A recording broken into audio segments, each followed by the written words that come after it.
Eto naman, patok ngayon sa social media ang isang bagets dahil sa kanyang nakakaaliw na pagkanta.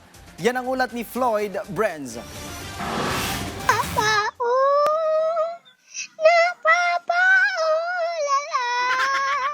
Ganito ang batang pinag-uusapan ngayon online matapos maging viral dahil sa kanyang kakaibang paraan ng pagkanta. Hindi lang simpleng pagkanta ang kanyang ipinakita, may pavibrato, may emosyon, at higit sa lahat, marunong niyang laruin ang kanyang boses.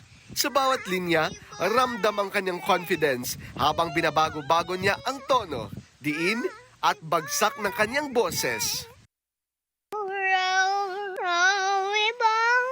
Shining Polly Tree. Mary, Mary, Mary, Mary, like the fall dream. Isang simpleng performance na nauwi sa viral moment at isang batang posibleng may malaking boses para sa mas malaking entablado. Pero ate, huwag masyado at baka bumagyo. Whenever Floyd Brenz para sa Bayan. we know